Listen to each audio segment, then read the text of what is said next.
Yo, this thing is so clean. Little 6th gen action.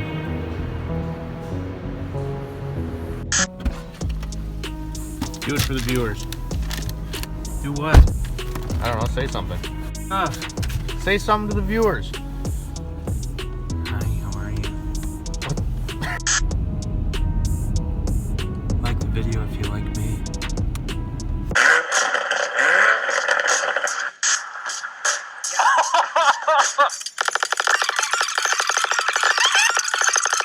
Y'all don't even like me, no, I'm staring them every Alright guys, welcome back to another video inside the home shop. We're going to talk about all of this stuff and how that pertains to some of our builds and some of our goals. You heard Sam at the beginning of the video. You heard my boy Sam. Drop a big like on this video. Do it right now. Anyways, you guys, let's get into it. We're going to talk about, again, all this stuff. Also, we got some stuff coming for the Celica. We got a slew of parts for the old farm truck, the F-150. I also wanted to let you know that the merch line, which is going to be hoodies, keychains, and t-shirts, that stuff is going to be coming pretty soon. Right now, where I'm at is the sweatshirts. I want the logo embroidered. Haven't seen the logo? Y'all don't even like me, no, I'm staring them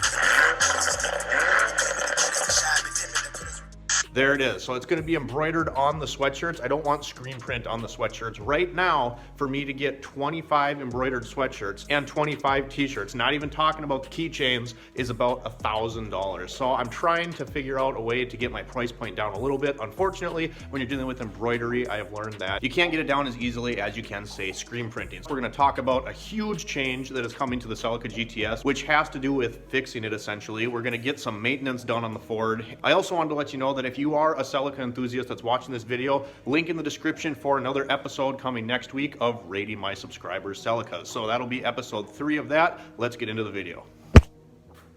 Man, it was a long day. We were at work today. I'm a technician at Toyota, so this was definitely well deserved. First, I know you're gonna ask, there's the carbon fiber VIS hood, and you can see all the sanding dust. So there's that, and again, I was out here about 3 nights this week, 2 nights I think, working on sanding this. I'm not gonna bring you 10,000 sanding videos, but that's where it's at. The scoop actually is coming along pretty well, not done with it yet obviously, but that's where that's at. I got a lot of wood. That obviously is for the stove. Sammy! Or not. If you've been on the channel for some time, you might remember a little video we did way back talking about buying a car with scrap metal, right? So all of this is actually scraps of wire from work. I'm gonna take this barrel right here, cut it open, I'm gonna shove it in the corner, and that's just gonna kind of be a savings. So originally, the plan was we had it down between a couple different Mustangs, one of them being a Shelby GT500, and then a 3000 GT VR4. But I'm gonna tell you right now, and I'm not telling you what car is coming to the channel. Eventually, someday, I want the GT500 to be on the channel. I want a 2008 GT500. I want it in blue with white stripes, and I have a goal card that I actually keep in my wallet, and it says Shelby GT500 by 2022. Also in my wallet says 10,000 subscribers by June of this year. So you know what that means. Make it happen. If you're not subscribed, please do. So that's that. There's the scrap metal, and the idea always has been that this would fund one of the cars that is going to be coming to the channel. And I'm gonna tell you right now, we got 4 cars that are being sold. The Mazda B2600i 4-wheel drive. I have a buddy that's gonna come getting that. We're just trying to plan a weekend for him to come pick it up. We're selling the Toyota Avalon. We just did some fun stuff with that. I bought it as a parts car years ago, and I just need to get rid of it. The Maxima is going to be leaving us, and one other Mazda parts truck. We're getting rid of 4 of these because we're going to bring 1 new car into our fleet. I'm not going to say what that is quite yet, but be watching in the coming weeks and months because that is something that's going to happen once I can get all 4 of those cars sold. All right, so what do we have coming for the Celica? Well, I dropped $400 this week one night. I made a decision. If you haven't seen the Celica, let's put a little fancy shot in here from Reppin' the Block. If you haven't seen any of my buddy Lucian stuff, here's a clip right here. So that's the Celica, and we had that front end damage earlier this year. I collected all the parts. I had to get wheel well liners and a C1 lip. Now the problem was, I was trying to decide, am I gonna match the crappy white paint job, which if you've ever tried to paint match stuff is nearly impossible, and it's not a Toyota white, the car was painted before, or repaint the whole car.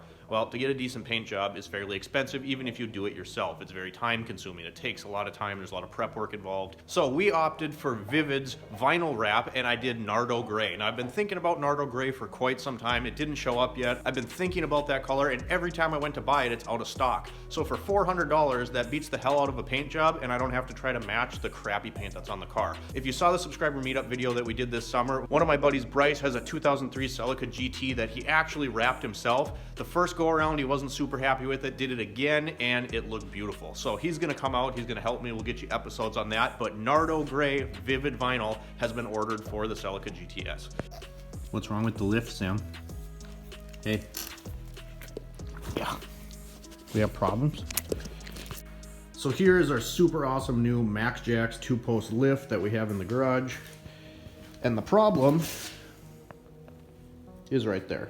So the MAXJAX is in, obviously it's operational. If you haven't seen any of those videos, had to cut out the floor. It was a huge endeavor to get this thing set up, but I'm super stoked that it is. It does work, everything works. I have a little hydraulic leak down in that bottom corner. So what I have to do is go get more Permatex pipe dope and redo that fitting down by the floor. It still works, and from what I've read online, you could actually still use it right now. I'm choosing not to because the fluid that I bought, the hydraulic fluid that you can see right there behind the lift, that bucket, that stuff is about $80 for a 5-gallon bucket, so I'd rather not waste it. But I just have to take that fitting apart, and it was one of those deals where I didn't want to get it way too tight, but it's a high pressure hydraulic fitting, so clearly it has to be tighter than what I got it. I was just kind of nervous to strip the thing out. Trial and error, all this is a process, but the lift is going to be a super nice thing to have when we're wrapping the car. I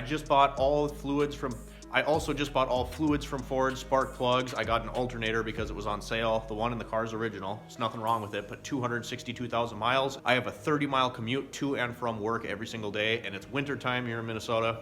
Don't need it crapping out. So for 75 bucks, I got an AC Delco alternator. I got friction modifier for the diffs, a transmission filter, which we're just gonna drip drain. And then we got this interesting product called AT205, which we're going to be talking about very soon. So when we get the F-150 in the garage, we'll get it on the lift. We'll do all of that stuff and explain some of the preventive maintenance things that we're doing on a 265,000 mile old farm truck. So you guys, I know this wasn't super exciting. I just wanted to bring you an update on how things are going on the channel, everything that's kind of going on around here. The Fox Body 5-liter engine block is sitting over there. One of my buddies at work actually drag races and does dirt track sprint car racing, so he is way more familiar with these old pushrod engines than I am. I've actually never rebuilt a pushrod engine. 5 years being a main shop technician, I've never had to do it. It's all overhead cam stuff, so he was explaining to me what I should be looking for when I'm upgrading push rods and stuff like that. And we're not going anything crazy. We're putting 2 Eaton M90 superchargers on the Fox, so it doesn't have to, you know, I'm not going for 700 horsepower. If I could get 400 horsepower out of those 2 Eaton M90s, I'd be more than impressed. It is a roller rocker 5-liter from Ford, so that base is covered. That's what we wanted there. I'm gonna upgrade push rods. I'm gonna put valve springs in also for insurance. The motor is right there on the ground in the bag. I just need to get some bolts because the ones I had to mount it to the stand weren't quite long enough. So you guys, I hope you enjoyed this video. Just a little update for you. If you don't want to miss any videos just like this, make sure you hit the like button and subscribe. We got to get to 10,000 subscribers by June, guys. It just has to happen. And my goal for the Fox Body, everything else, Celica, we're going to get that hood finished. I'm going to sand on it tonight again. Then we're going to wrap the car. That'll be a done deal. And before all the snow is gone, we're going to have a pretty Ford Blue engine sitting on that engine stand so we can start mocking stuff up on the Fox Body, which is in the steel building on the other side of my house. Thanks for watching, guys. And remember, if you're a Celica enthusiast, go to the description below and get that email link so you can send me an entry for the episodes of Rating My Subscriber Celicas. Thanks for watching, guys. We'll see you next time.